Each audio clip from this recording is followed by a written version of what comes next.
Okay, so I'm lucky enough I'm with Simon, who is Dinton's countryside manager. And we've already been chinwagging, but I thought he'd have a go at me first. And I said, look, I lost one. So I lost one a couple of weeks ago. So I remember I had Gary down here for a guestie. Yep. I kept seeing him out there. So I kept seeing him in between Oaks and 13. Oh God, you know, absolute little mega spot in amongst the weed. Absolutely beautiful. And I thought, you know, he cast out, I'd done it again. I went, oh God, that's just like a dream. And I no word of a lie, that morning I saw 3 fish show on it. So when I was down here, it's dried up a bit now. You know, we're in the early November. I thought if I could just get something over in that way, because I was fishing a spot that, you know, when you kind of think it's done. Yeah. I'm not going to get right off there. And yeah, so I've got the lead out there, and I'm literally like this with the thing.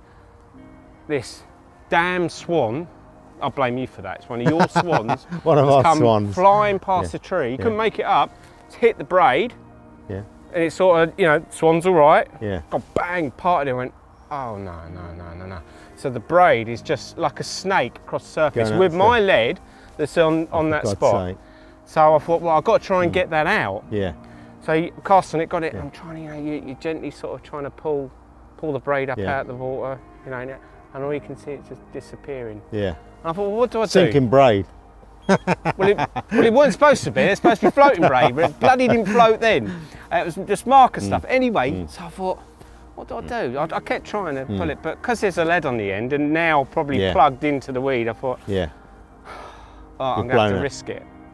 Now, I haven't had a sniff for the last sort of 2, and I've been persisting in here. Yeah, no, yeah. I've just kept going, and the other areas I've been working on, I felt like they're getting better. So me and Gary was next door at a social. Yeah, of course it's happened. I decided to fish it, and it's done a 1-noter at 10 o'clock at night. So he's standing there shaking. Gary's out there, and so I've got one rod that's right over there. And there's one rod that's there. So Gary's out there with the net, and he's saying, you know, telling me, you know, when you haven't had a bite for so long, all of a sudden it becomes life or death. Oh my God, I'm like, no, and it's powering away, and I can feel it. I think, yeah, it's great. He's out there, and the right hand rod started going beep, beep, beep. I said, but I'm playing it. It's out there, so I'm thinking, something ain't right here. You know, something ain't right here. Yeah, so. What's happened is, and I'm suddenly feeling a little bit different what's going on, and I think, oh, you know, that sort of is pulling through. It's obviously, this fish has picked it up, and long story short, I've hook pulled with a great big ball of braid on the end and a lead. So that braid has got me, so I'm not the swan's biggest fan. You got it back though, did you? You got it back. I got it all back, there's no trailer. Oh, lovely, yeah, I've done a bit for everybody else. We had one of those on black actually, probably about 5 years ago. Somebody fishing about 160 yards, 170 yards. Yep. Flyer, struck into it, lifting the rod up, going right the way out, you know, lines out the water for 70 yards. Yep.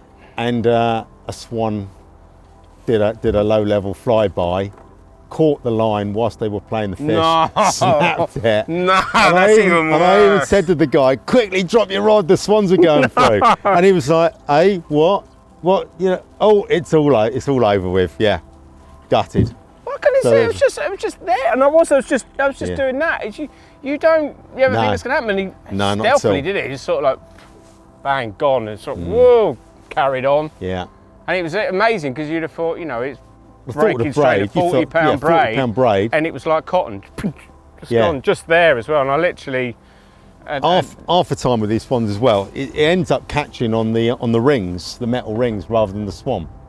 Right. So a lot of the time you'll find that's why it cuts so easily then, because actually it's got caught round the ring, which has cut it rather than round the swan's wing. Or another educational process. There you go. Yeah, that's good. So last month's been quite special for Dinton, hasn't it? Not here, not this. Well, it has a little bit because we've had a couple of corkers from here as well. We've had a couple here as well. We'll go. But yeah, no, we've had a mad autumn. One over there, haven't you? We've had a mad autumn, haven't we? This year, you know, you always hope for it to just, you know, a few special ones come out. Did you ever think? No, not in a million years, not at all. Someone told me that you said categorically that you didn't foresee a Dinton strain carp potentially being a record fish. No, not at all. Never. So never how's in a this million years. one? What I'm referring to is it Spencer Love? I suppose, yeah. It had spike, £60. Yeah, £60 8, wasn't it? Yep. It's, I suppose, similar to the last couple of British records. It seems to be a bit of a freak, you know. And that's, I don't know. It's just it's all you can say. Is it a freak though? I mean, what's the backup in there now? Because you've got that one, and this is a linear. I mean, it's funny because linears. I'm going back a few years ago. I remember like the Road Lakes linear. Yeah. We were amazed when it hit 40. Yeah. And there weren't many around those days when the big one went £40, and she looked like a gut bucket though. You know, she was a big girl, really. These ones are just ridiculously proportioned. And like, there's not, which is what it's all about, really, having a proper proportioned one. But we've certainly got 4 or 5 40+ zips next door. Yeah. And there's got to be 2 or 3 in this lake, isn't there? And how big are they coming through over there? Well, obviously, they're the other big one, the big one, is saddleback, I suppose. Other than spike, the 2 have always been saddleback, which I had. I fluked it earlier on in the year. Fluked it earlier on in the year. How big did that go? 48.4 when I had it. So it was a good one to fluke, you know, definitely. But that did 50 week, 10 days for saddleback. Did you ever? Yeah, again, let alone 60.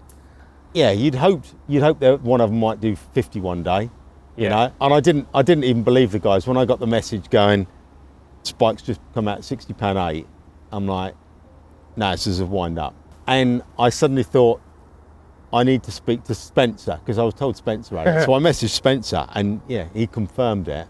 And I'm like, there's not an ounce of fat on it either. No, not at all. But then there aren't on some of those fish. How old? 91. 91. That was a stock from 91. Yeah. Just that, as well as a few others. Where do you think the ceiling is now that this has sort of blown it open? Because now you could confidently say either one of these lakes, let alone around the country, because most people would have fished a lake in some point of their life, maybe that's got a Dinton strain. Yeah, there's a few out there now, aren't there? Yeah. So now is their opinion that we in the UK are, certainly from a Dinton point of view, which is different to what you had said, that there is a potential for them to be records? I think there is, because it's a bit of a freak. I think we've got a couple of other potential freaks floating around. Yeah. You know, but you do need something a little bit special, you know. There's always the odd one, isn't there? I mean, they've got the Hoover in Road Lake. Yeah. And that reminds me of the Chertsey Biggin. It's got that sort of head and that sort of something about it. But what's funny enough is which I find also quite staggering, and you could educate me on this one, which I was going to talk about, is the fact that some of these fish that are going to epic proportions, epic size, they're not exactly friendly in getting caught. You know, like Hoover is one of them, which is a tiny lake, a couple of acres, it's hitting heights of nearly 55 pounds. I think a lot of the time it's down, you know, I think they're natural feeders rather than bait feeders, you know, so there's a different weight. I think you get a lot of sort of big fat fish, and that's bait orientated. And I think the fact that they're naturals, you know, we've seen it time and time again on here. You know, really crap years fishing, you think this is really crap. Then suddenly the autumn comes. Everything's £4, £5, £6 up in weight. Well, it's only been a poor year's fishing. Because they're on naturals, so they're stacking it on the natural rather than the bait. I was fascinated to hear. I was chatting to a couple of people recently, and I wanted to know what their thoughts were about how things were and how things are, and I suppose I was going to ask you about saying that you've in these lakes. Let's just focus on these 2 lakes without trying to bore everybody that I'm always talking about Dinton. But there's a reason I fish Dinton and a number of other anglers, because totally. It is rock hard, but the fact of the matter is the fish have always been slightly special. Now you've had over the years, you know, we're going back to summer. I mean, that was a few years ago. This is one that's now gone boom. I turned the ticket down for there. Regrettably. There you go. Years ago. And I don't have a gold ticket, so I am here now. I go, why did I do that in favour of another ticket? But you know, you don't. Sometimes you just don't know. This was a place. But I'm saying, are you noticing a trend at the moment? The fish that are residing in our waters are sort of different to what they were, say, 15, 20 years ago. And the reason I ask is because you say they're natural feeders. When I go back to sort of like what I used to do it for, sort of like the mid-90s, when we used to fish like, I mean, Mickey did, you know, it's when I met Mickey. Yeah. When he was, funny enough, you know, he still had his blonde locks then, you know, like how he's managed to retain that lovely hair. It's incredible. He used to fish down there. Used to catch then as well, by the way. He was quite good. Yeah, he was good angling those days. I don't know what's changed. but big fish then. Obviously, you had basil across the road. You had the ones in the car park. But we were fishing in the Match Lake and the Cops Lake for what we classified as big fish, mid-30 pounders. Oh, good, yeah, absolutely. Mid-30 pounders. And don't get me wrong, that's a massive fish now. But what I'm saying is it's not treated as now. Come on, here we are. In you go. Dog Be wants to get careful around of there. that. Yeah. Now it's sort of accepted that a mid-30 is, you know, a lot of lakes have got them now. Whereas in those days, we used to have hardly any waters that would have fish of that sort of size. And if it's what you say, they're natural feeders. Well, I always thought, well, we got fish in here that have not got huge bellies, would suggest, you know, that they've eaten loads of fatty foods like boilies and particles, or, you know, that sort of thing. They always look like they're natural feeders. So what's changed? That's what I'm trying to get at. What's changed to make fish that, you know, no longer have you got to go to Cassien or whatever like we did in those days to get a 40 pounder? No, I know what you say. I think there's a lot more better fish farmers out there producing fish. Okay. So there's a better, you know, and generally most of them are using brood stock from proven quality. So you think back in the 80s and early 90s, a lot of them, certainly in the 80s, you were fishing a lake with carp in because there were carp. Yep. Whereas now, I think you know what carp you're fishing for. You know, whether it's sort of priories or VS or Simos or whatever's, you know, and they're all going to have a proven track record. They're all been able to produce better fish. And I think that's the difference now. And they're going into a lot of waters which are managed better now. Yeah. I think there's a huge number of waters now which are managed correctly. Yeah, I think there has been. I think we've all, you know, over the years, we've all seen, as I know you have, with fish deaths and whatever, which is tragic, with lack of education and knowledge. You know, I've been first hand on it no less than 3 occasions where we've lost everything and hard work is gone. And I suppose, back in the day they were left to thrive. You used to have this this sort of, whether it's a myth or the people used to know that if there was a lake that you'd stocked, you know, we used to, and me included, because it all went round in our little circles. I don't think we had social media back then, but we still managed to communicate pretty well. We had pubs. Yeah, exactly that. The Royal Oak at Yateley, that sort of thing. But there'd be other fish farmers, whatever, that would have their fish that were probably conditioned on bait. Yeah. And then we used to know that Simon's fish, you don't want to fish for them because they're conditioned on mud. Yeah, totally. Was that, did that happen years ago? Because I'm not going to name one particular lake, but I remember a lake that, you know, that you had a lot of your fishing and they were just I know a few places that are just like, we don't ever want Dinton fishing there because they never get caught. Yeah. Which, you know, I think's great, really, because I think, do you know what? I hate the fact that I would be fishing for fish that have to eat bait. Yeah. So the ones that are preconditioned to eat bait, that have no choice. So some of the more commercial places where they don't eat bait, they go hungry, they lose condition, so they have to eat it. So then actually, me fishing for them, there's not quite such a, you know, I don't feel there's the buzz there when it had no choice to eat my bait, it just needed to survive, so that's why I caught it. Whereas the idea of fishing somewhere like this, where actually, you know, you catch a fish and, you know, I don't know, it might be 40 pounds and it's done 1 capture or 2 captures. Well, we've had 40s caught out of here that have never been caught before. And you think, other than, you know, the fact that it might be an ugly pig or it might be a stunning fish, or, you know, half of the real buzz about that fish is you don't know it. Yeah. You know, it's not 8 ounces up on when it was caught 3 weeks ago. Yeah. Or a pound down from last week. It's a fish you just go, where the hell has this come from? Yeah. Which, for me, that's a big buzz. If it's a real pretty looking thing, great again, you know, and if it's a real fat, pretty, unknown thing, even better again, you know. Yeah. So it's really, you know, you see the arguments all the time, don't you, with, you know, how meritorious a capture is. Yeah. The longer your carp angling career goes, the harder you want to challenge yourself. The more you want to challenge yourself, shall we say. it's interesting. I mean, we're here at the moment, and we're in White Swan, and anybody that's outside of here, and you tell them what White Swan is, and what do you reckon? I mean, what did you say, 200? 200 yeah, fish 200 fish in this lake. There's 500 what? next door. Yeah, yeah. Which is obscene, isn't it? 40 to 60 fish top rod every year, Yeah. and you end up. We only ever end up with half that way. Yeah. Top rod is generally, it's going to be 20 fish. Top rod. Yeah. For the last 15, 18 years, Yeah. you know, every now and then someone has a blinder and they'll do 28, 30 fish. And then other years it's fished hard. Top rod's 16 fish. Yeah. But that's top rod, you know. Yeah. So why? So my next question is the obvious. So you think they're clever. they're clever? They're cleverer than other carp, you know. That's a tough one, though, isn't it? No, it is exactly, because we can one stroke we can say, oh, they're carp. But I'm of the same opinion. I know. The way I put this in a sort of an argument, as it were. All right, collies are very clever dogs, and they're used for herding sheep. You wouldn't have somebody using pugs, or some other whatever dog, that are thick as two short planks. Yeah. But actually, we could sit there and go, they're all dogs. Yeah. So they can't all be the same.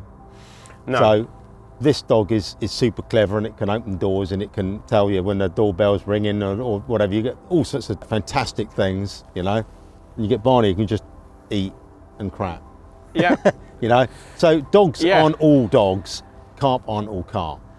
You know? Interesting. When I started here, I remember trying to condition myself, and I've done it to everybody that said that, because you can get sidetracked to the fact that, oh, how hard can it be? You got 200 bloody fish in there. Yeah. And I set out the first year. I remember saying I wanted to buy it, and you know, you kind of in your mind, you kind of think it's a little bit like what I've said this year. I said if I finished on a snake, I said if that's the last fish I have this year, then so be it. Bloody mean it, but you know what I mean. But subconsciously, you're kind of saying like, well, you've got to sort of ground yourself. I've often said I've seen fish that are fizz and jump, and you've been on it. Location is a nightmare because I mean, Mickey sort of gave me the first bit of advice that I had when I was here, and he said, treat it like a canal. You've got to be on your feet. You've got to move. Yeah. And I've kind of taken that to a certain degree and gone, as a lot of others, but there's younger and fitter people out there. Some proper keenies now. We get loads of them. But I am with you in saying that when I have got that bit right, it's the most frustrating part, because you get to a point where you do eventually get location right. You feel you've got your traps right. You think you've got line lay. I think line lay is paramount in here. I always have done. And you show, and they bosh and they whatever. And I've seen it happen to so many people, and they just think that they're not feeding. But I disagree. No, they are. They're just not feeding on your bait. Can you remember? Can you remember that part? What happened in Leroy's? Yeah. He put 5 kilos of boilies out there. Didn't even see a fish. No. And then they put a deeper out there, and I think there was a caster or something. Yeah. A caster and a yellow boilie or something, because it was absolutely like this lake is. Yeah. Tap water. So they've been absolutely smashed.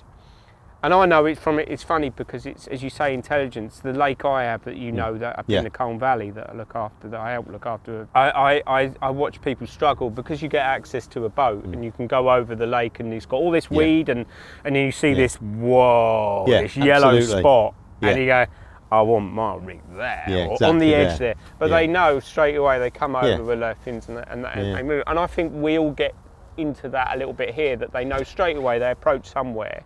They know, they get to know. They know where they've been fished for, I think. But the weird thing is here, like you say, I've sat there before and I've had 200 fish roll over me of an evening, and you don't get a take. Yeah, we have, haven't we? That's the mad thing. And then other days, the amount of you think, I know I'm wasting my time, and the rod rattles off. Yeah. And you think, and there's I can't.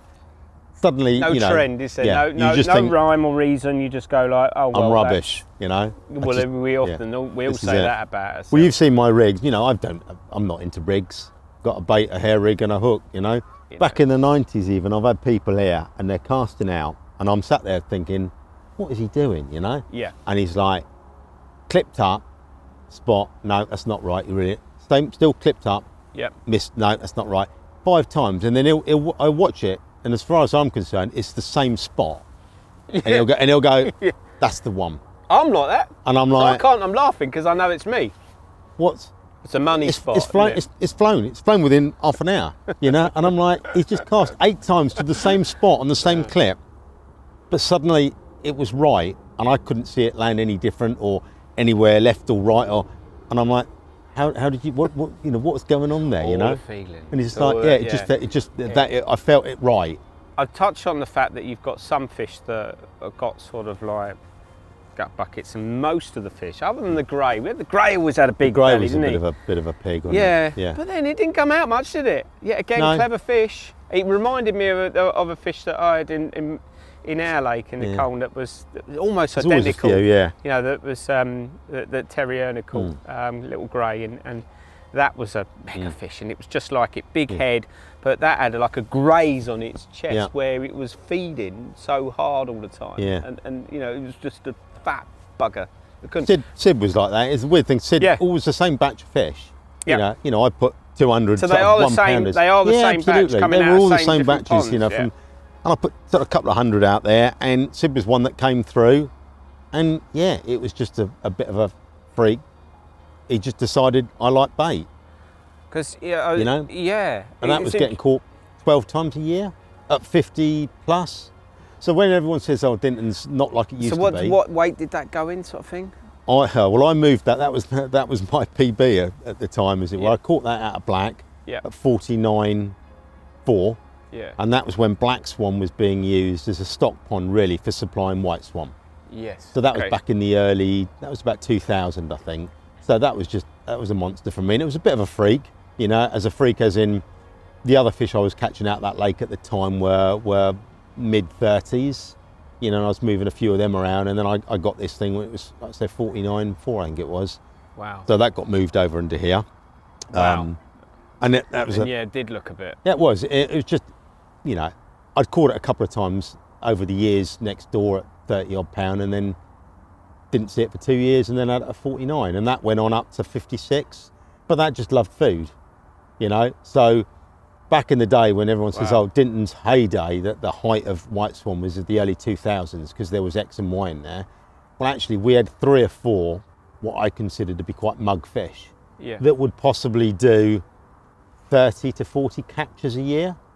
Dustbin was right up there. There was Sid. Yeah. You know, Bruno was up there and the twin was up there. But between them, I think we were getting 30 to 4 captures a year between them.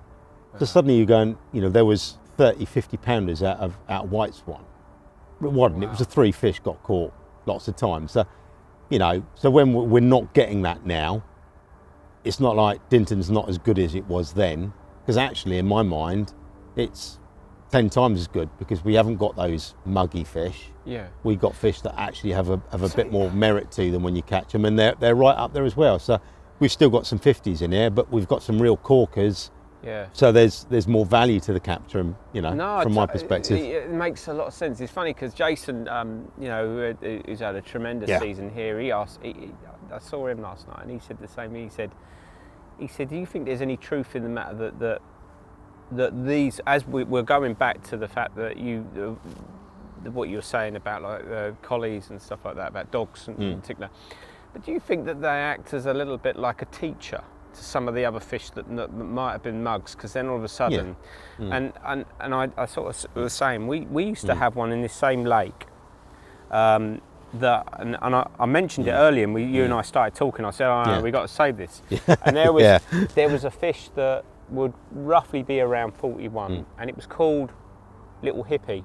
It was an ugly bucker. It was like a, you know, I'm not gonna say the type of strain it particularly was without trying to offend somebody, but it wasn't a particularly glamorous looking fish. Bit of a pig, but you know, it was a 40-pound fish, and it had a history from, I don't know where it came from. It had a funny stock in this particular. I reckon it used to come, bearing in mind it was a 10-man syndicate, it still managed to grace the bank at least 10 times a year. Yeah. All right. So and this is going back, this is sort of like, we're going back about 13, 14 years ago now, and then for 5 years it was doing that. And then like a few of them, we never actually, we found a couple of like fish carcasses, but because we weren't on it all the time, we felt that we were getting poached. I remember a big linear that Rick Golder had a big linear out of there, and it just went missing. And there was all sorts of talk that it sprouted some legs.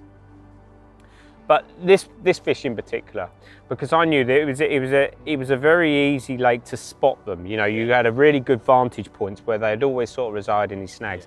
And I remember sort of 4 or 5 years later that this fish was always recognisable. And bearing in mind that we controlled what went in and what went out of there. Well, we didn't what went out there, of course. But I saw this fish, and it was big. You know, and I don't like to say, oh, it was 45. And I'm the same as if I see a fish jump, you know, I think might have been that, but I don't want to say it is. But it was big, and little Hippie had like a twisted swim bladder, or it had one of those, you know, character lumps, which I don't really see much on these. It used to be synonymous in loads of lakes, didn't it? Used to always have those sort of, you know, and I suppose that's down to breeding. Yeah. It's gone now. But I saw that fish 4 years ago, and I spoke to somebody else, and they're all sort of saying, no, it's impossible. And I said, well, look, guys, okay, it might not have been that, but we've got a 40-pound fish in there that looks like an absolute munter, and it's got a great big lump out the side of it. Yeah. So somebody else has seen it and said, so what else can it be? And it ain't come out. So what is going on? This is what I'm trying to get at. So why would they suddenly go to feeding heavily on bait to then going, that's it? Because I think it's the same with here. We're like, you know, didn't you have a number that never ever showed? And you've got a better chance of finding them here. And of course, there's some that don't float up. They sort of sink. You'll always get a few, I reckon, that do that. You know, disappear. Some, you know, the usual one, you know, spinning it the other way is you'll always get some that are really quite rare. Like if they get caught, I think you must end up with an element of bruising around the mouth, and then over the next month they get caught twice more. Yeah. So suddenly you've got a rare fish that gets caught 2, 3, 4 times over a summer, and then disappears again. You know, and I think that's down to bruising. They must have a lot of sensory sort of organs around the mouth, as it were. They can sense if there's a hook, or whatever, and then they spit it back out again. Because I swear blind, we get caught. You know, we get done time and time again. For every fish you hook, you'll get them picked up 10 times. Yeah, I totally agree. And I think once they've done, you know, once they've got a bit of bruising in the mouth, maybe it's a little bit number, then they make more mistakes. Yeah. Then they become rare again, because once they manage to go a few months, 100% right. That sorts itself out, and then they're back to being, you know, I mean, coming at the what's it's again. Yeah. The other way, like you say, you get others that, like you say, why they can get caught friendly 8-10 times a year, and suddenly after 4 or 5 years of that, suddenly go, do you know what? I'm not doing that anymore. God knows, you know. It's mad, but I mean, I completely agree. You're totally right with the fact that it's always like when there's, as we've seen, years and years, whether it's been the bent hook rig, recently with spinner rigs and stuff like that, there's normally been something that's been a catalyst to making fish come out, hasn't there? And then almost like the novelty's worn off. Now we got to find the next thing, and everything's been, you know, they say everything's been seen and done. I know there's some special rigs that some people have done particularly well on, and that to me is what you say. It's sort of, you know full well. Yeah, absolutely. Otherwise, everything would work all the time, and we'd have this continuation, wouldn't we, where fish would just slip up all the time. But they definitely do something, and they have to eat, don't they? Yeah, and I'll tell you, the other thing I think you see, which I've seen over the years on here, certainly with originals, I swear blind, when they get really old, they end up with dementia. Really? Yeah. We've had, you know, quite a few of the really old fish in here, always been really rare. Suddenly they're 4, 5, 6 times a year fish, you know. Yeah. And I swear it's because they end up with like a dementia, and they got a brain, so why that's interesting. They get dementia, as it were. Yeah. And, you know, we've seen it. We had blind eye common was the last one. You know, that got caught by pike anglers in a landing net 5 times over a winter. Wow. You know. Wow. You know, literally, it'll just come and poke its nose right into the margins here. You have to spin it and push it back out. It'll swim off. It'll be found up in the car park bay, and it's not like it's close to death, as in it'll be dead next week, the week after. This will carry on like this for the best part of a year. You know. where it's just bouncing around the lake. I've seen it in the corner, right in the corner where I was doing the fishing the other year. I saw it in there, and literally I just sort of turned it round with a landing net pole and headed it back up in the middle of the lake, because I'm like, what do I want to catch that for? You know? Wow. Whereas pike anglers would be like, look what I got. Yeah, that would do for the landing net, you know? My goodness. We even had some of the boys on the group actually catch it, you know, and give it the big. There's another 30 for me, you know, and by then I'm thinking, oh, poor sod, you know, look at him, he hasn't got a clue whether he's coming or going, you know. And then after that they end up floating up, but you know, why not? Why can't they? It's fascinating because for a rare fish to turn into that, there's got to be. There has to, it makes sense, doesn't it? There has to be something, because it does. It's rare that you see a fish that has a continuation throughout its full life cycle, is there? That there's always been something different. I mean, here, some of the bigger fish in here, which is what people don't necessarily know, have come from your reserves, haven't they? Yeah. You know, you've got like the Johns, for example. Like they're. I mean, what we got about 8 or 9 that are really on what we call an A list here, haven't we? And a few of them are just from there. Now, do you think that they've been able to prosper in the other lakes because of a lack of stress and because of a total freedom that they haven't been angled at? But they've obviously natural feeders, aren't they? Yeah. They're not fed. They haven't come from a farm. Yeah. So they haven't come from a place where every day at 3, 5 and 9 o'clock X kilos of feed is thrown at them. They've just swum around from 2 pounds, you know, in weight on naturals, getting bigger on naturals, and I've moved them. You know, everyone says, oh, about Samford. Well, they might end up in Samford before they've got moved elsewhere. But they've all come from 2 or 3 of our other ponds. You know, one of our other ponds was 2 foot deep, and I'd just get all the fry from there. Then they'd be moved into a couple of the others, herons, Middlemarsh, Tufties. Then they're growing on in there up until whatever size. And all that was really is, why do I want to stock in here, you know, 50 4-pound carp? You know, you guys aren't all after 4-pound carp. So no, you're at 2 o'clock in the morning, it rattles off and there's another 4-pounder. I'll have one now, Si, to be honest. You take one now.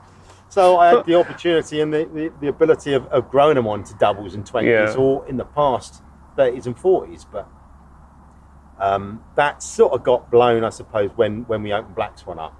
Because when Black Swan was opened up as a fishing lake, although I was using Black Swan as another stock lake, in 2007, when it was, you know, the council decided they needed more money from fishing. Well, we needed more money anyway.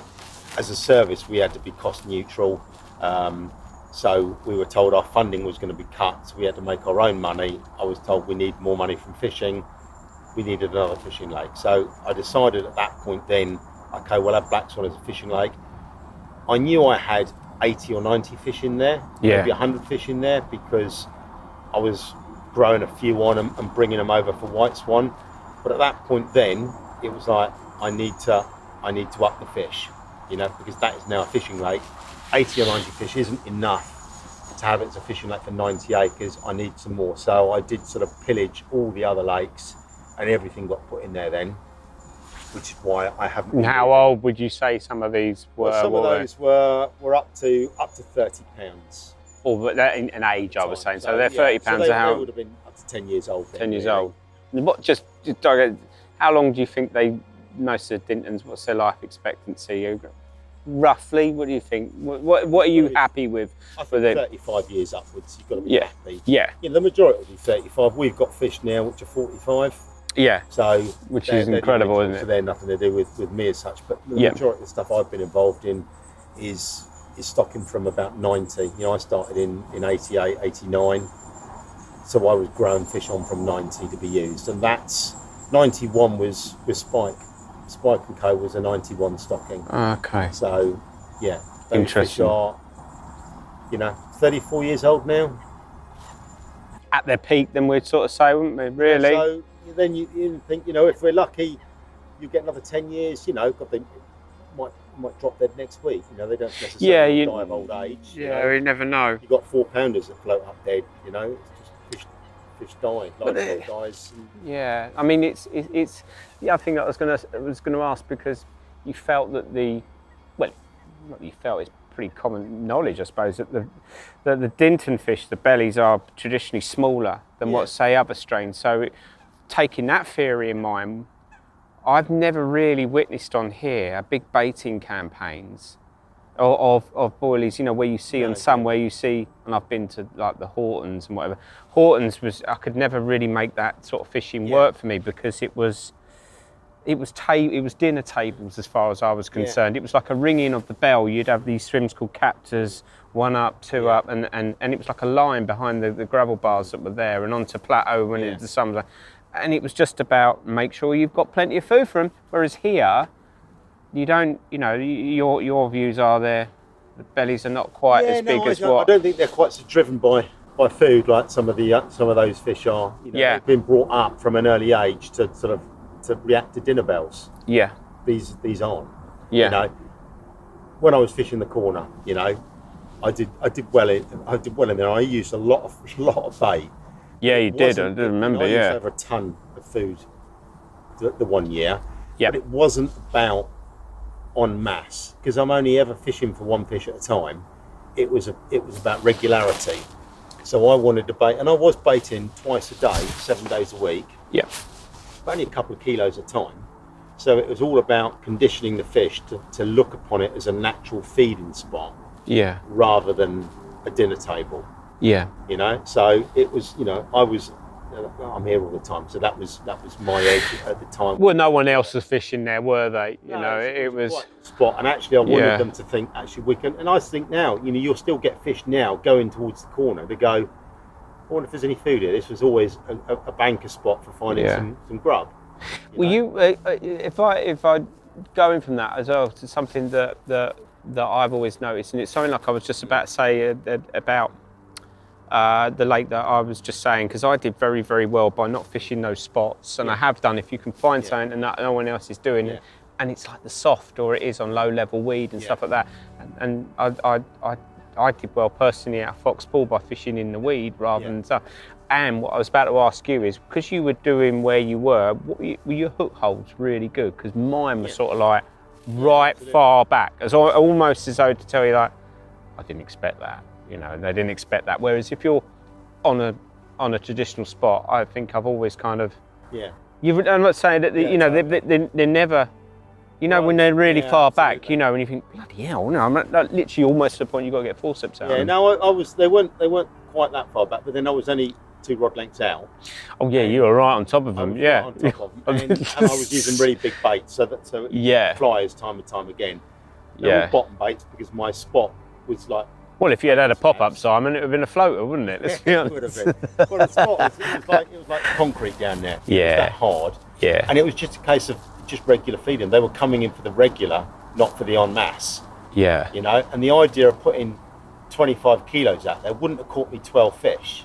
Yeah. You know, because I'd have still only caught them one at a time, and invariably, the other issue, right in close like that, one fish, it did the swim for a few hours because you're fighting them on top of yourself. Yeah, yeah. And on top of the spot.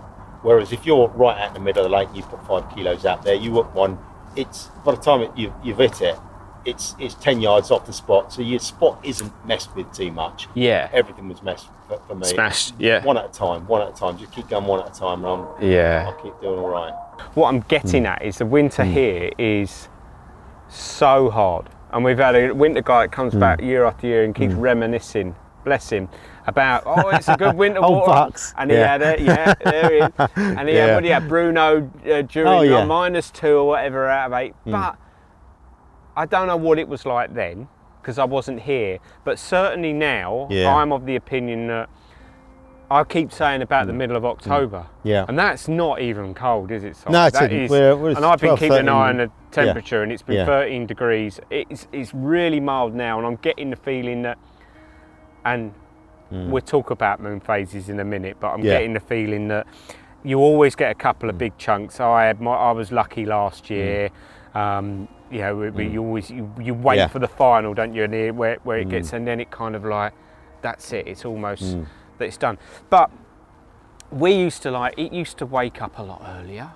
Yep. You know, now we've got zigs and that, and I think, you know, that I think in the winter, and if it's safe, they are a little bit of a godsend, because I personally think that they rise up, they come in the firmer kinds, and they may hit naturals, whatever natural larders that there are in those layers. You may think different, I don't know.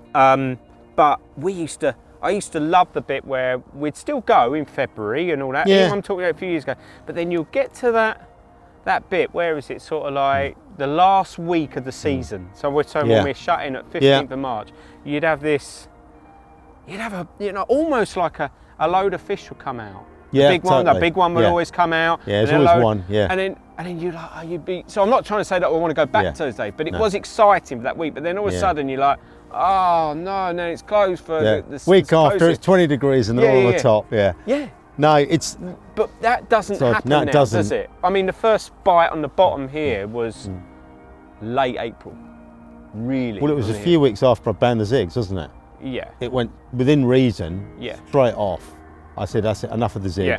But I was having a go, because I was having a go on the bottom, and I was obviously giving them something that they wanted to eat, because I did catch a few after that when it did sort of liven up.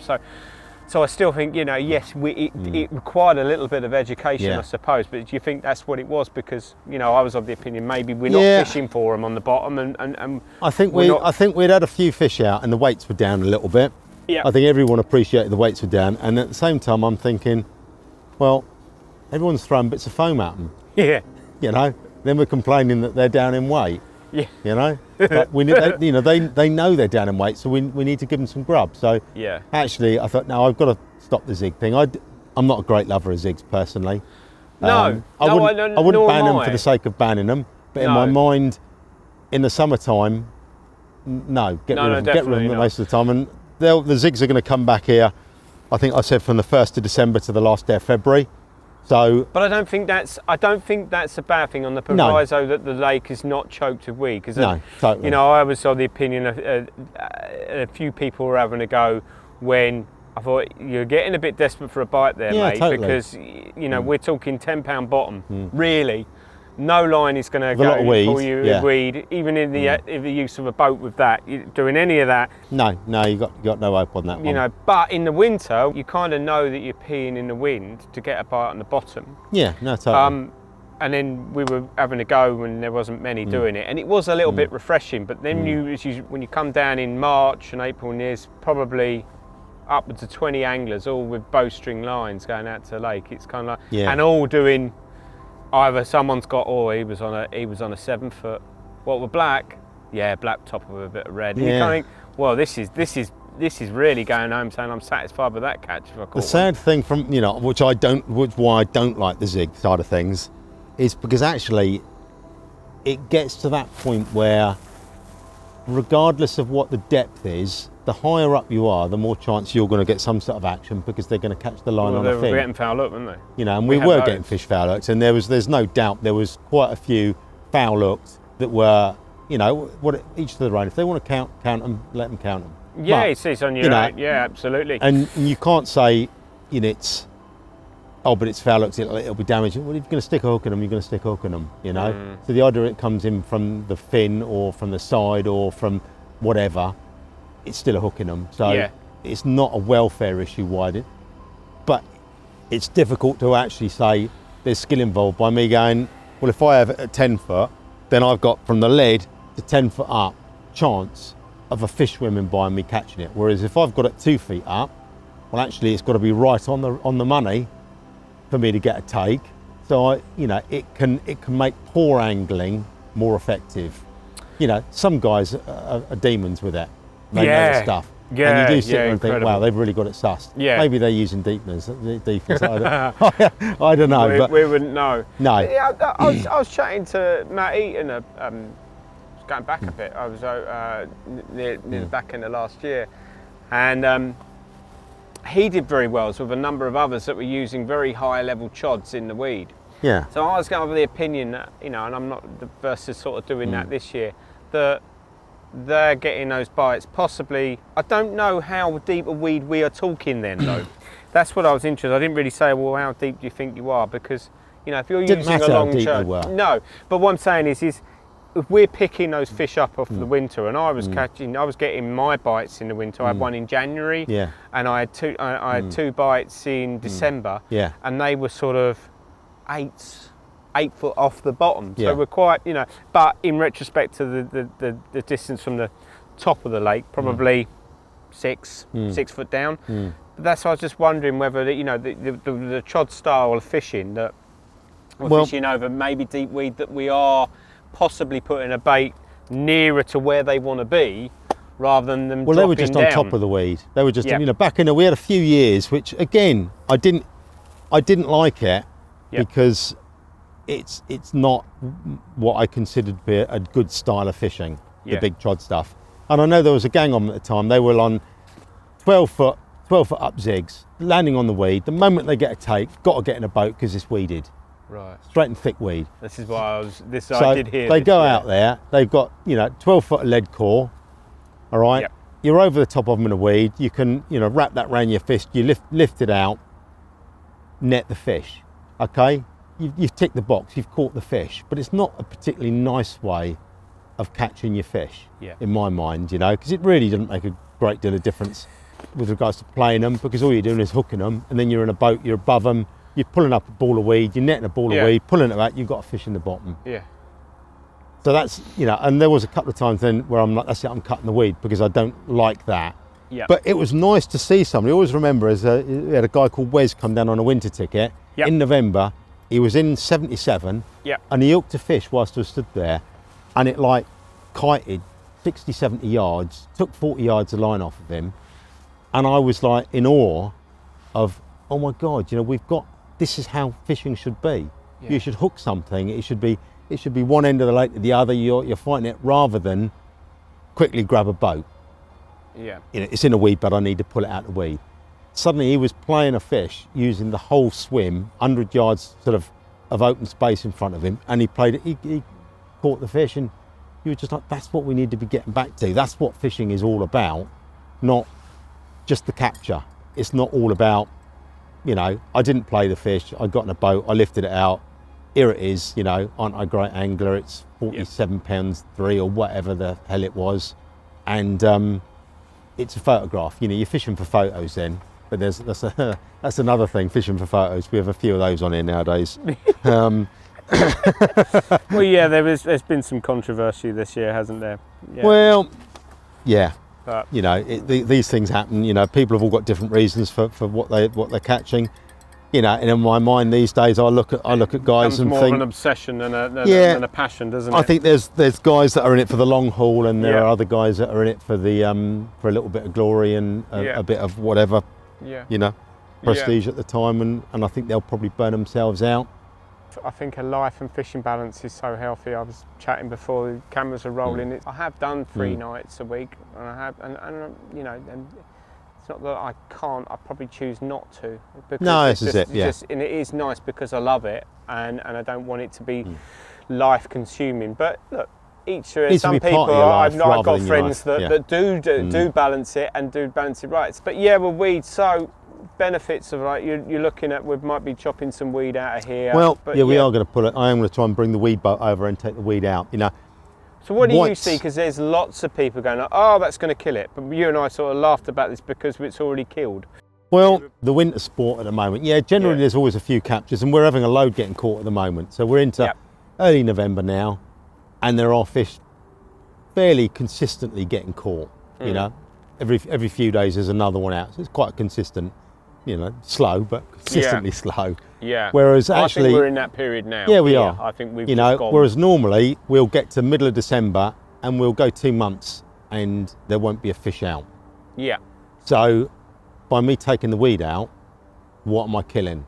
People say that it's going to stress them out, but I'll ask you because we've been discussing about fish breeding that. No, they'll just keep moving around a bit more, and they'll, black swan. Everyone's sort of saying, black swan's great winter water at the moment, because there was a shed load out last winter. The big difference is, the weed died naturally over the last few years in there each summer, and I've taken it all out. So at the moment, you've got a 90-acre lake with 85 acres of clear water. It's all clear water. They can't lay up and do nothing. They're moving around. They're getting caught. So no weed there has in my mind created a fairly good winter water, and the no weed also kicks in for next spring. Yeah, that's what I was going to which is ask. great. So it's not even just the winter; it's next spring when they start turning on, and yeah, the weed's going to grow. It's a shallow lake, sunlight gets gin clear. You know, the weed, of course, the weed's going to grow, and we'll be in the same position next year where there's thick weed beds all over the place again, because it does grow and it will grow from nothing. So by me taking the weed out of white, hopefully by it hasn't creating... been done. When was the last time it was done on here? Because now it's sort of like, I remember this historically being really, really weedy. I put it up on the Facebook, probably 2016, yeah. You know, that picture, and I think that's up the bench right on the corner past where your little swim. That looked like a football pitch. Yeah, totally. You know, and I don't recall it being that bad. No, it's been really bad. We had days where, years where the whole car park bay is like a bowling green. Yeah. You know, up at the top. So and it's the fish are getting damaged as well when it's like that. You are at that point where you've got 12-foot chods, and that's the only way you can fish it. Then everyone is fishing it like that because there's no other choice. Yeah. So then you've got everyone out in boats. Yeah. And just putting them up, and you're back down to, you might be catching fish, we might have a good year's fishing, but actually is that what fishing's about? Yeah. Just stick, I could stick a seine net out there and go electrofishing and let everyone take their turns with them if they want, Yeah. That's not fishing, just having photographs in my mind, Yeah. So yeah, I do, in my mind, I'm thinking of the fish as well. Clear water, you can enjoy your fishing, they're moving around, they're probably gonna feed more. Same scenario you hear all the time with snags, isn't it? Yeah. They all lay up in the snags all day long. So you'll have one little snag and there's 20 fish in it, and they'll sit there all the time. Everyone casts to the snag, and they'll get the odd one here and there because they know there's 20 fish, and every now and then they'll poke their noses out. Then eventually you end up with people going, I need to be close to the snag. Then they're in the snag. Then you're getting lost fish. Then they're getting snagged. Then you're getting damaged. Get rid of the snag. Those 20 fish are swimming around out in the open water. They're still going to get caught. They're in the open water, they're not going to get damaged because they're moving around more, they're feeding more, they're just sitting up in the snag as a bit of a sanctuary. If they haven't got that, they've got to move around. So, I think it'll be a good thing from the fish perspective.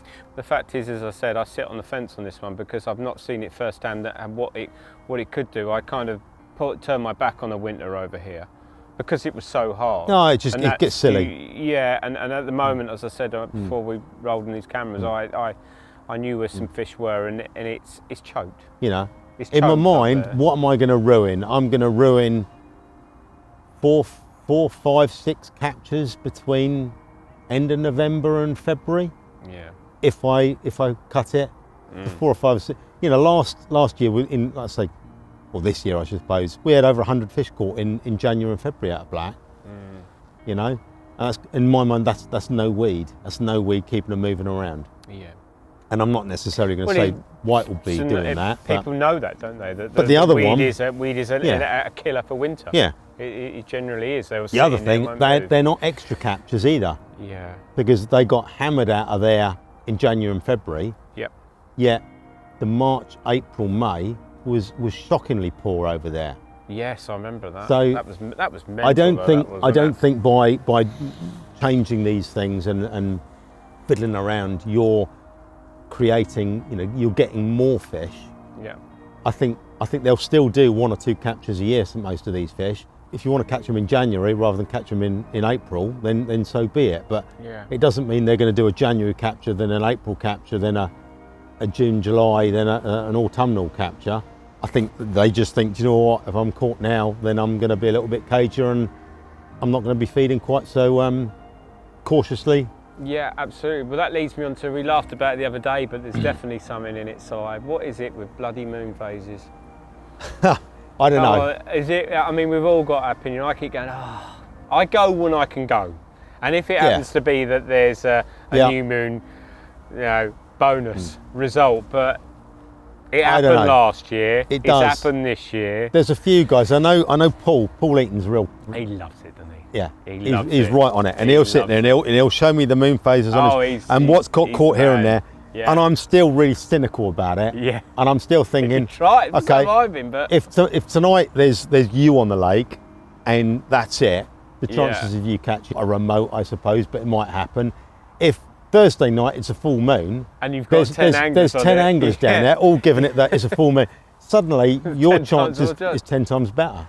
I know. I've tried to apply that logic as well. I'm thinking, is it something there? But people have shown me, I know Paul showed me, and he said, like, on that moon phase was when Tribble was caught. The year before, on that moon phase, Tribble was caught. And I'm sitting there thinking, there's something there. And then I think maybe I really do, because I keep a lot of records on when all the fish are caught.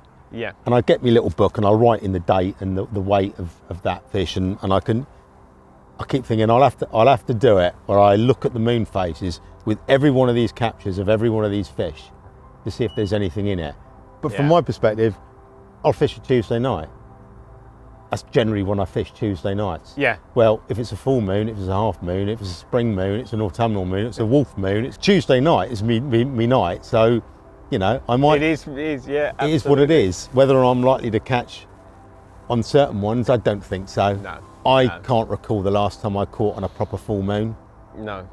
I've caught on no moons and half moons and windy days and rainy days and sunny days and, I never kept an eye on it, but I think, look, it seems to be a good one that when people are looking at their diaries and they want to take some holiday, we're going to go around a new moon. But people do. Some more fish, and then we get more fish are going to get caught on those sort of phases. They get caught, and more anglers will be there. In all the years that you've managed these lakes, as well as not just here, Twyford and whatever, has there been anyone that sort of stood out for whatever reason, whether it's time or whether it's just carp catching ability? You've seen probably some of the best anglers in the country. I've seen some great guys, and we've seen that. I've done it as well.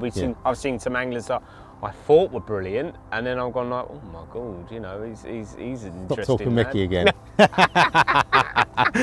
What has been? No, bless him. It's, every dog has his day. Well, every dog has his day, and look at him. He had a lovely welcome back here last week, didn't he? Yeah, most definitely. It's good. No, so other than our Mickey, who is it that you? We've had some over the years. When I started, there was a guy I remember called Richard Prince, who was, he would catch them for fun. He'd walk around here with a single rod.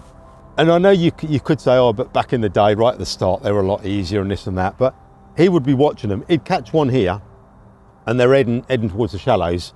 Then he'd run 2 swims down there. He'd get in front of them. He'll catch another one. Then he'd catch one on the shallows.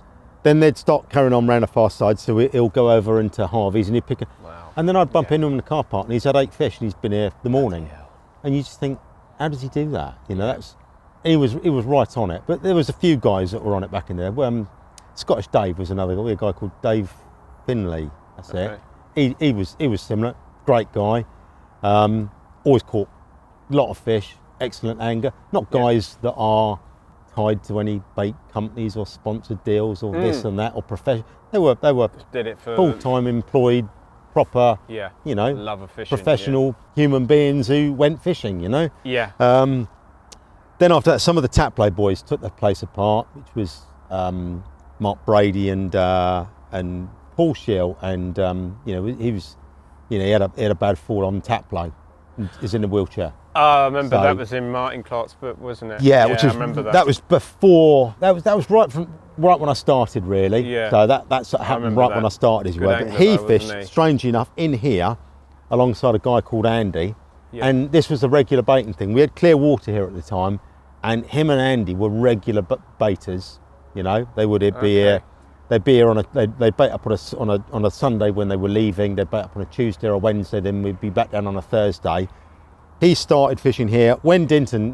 This is what Bucks probably hopped onto. Yeah. Him and Andy, I thought, caught 40 odd 30 and 40 pounders between October and March. Wow. Every single. I think they blanked one weekend between October and March. Every other weekend they were catching 30s and 40s. They had Scaly at 48 and Bruno at 48 in a weekend, backed up with a couple of 30s as well.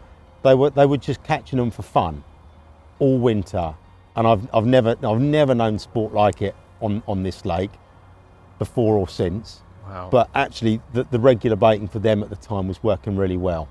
In the summertime, his brother Kev, Mark Brady, they would punish me no end Yeah. With phoning me up just after we got mobiles. It was when mobiles first came out. Yeah. And I remember they were up in the social, and I was down on the shallows because I'd seen them and I knew there was fish down there.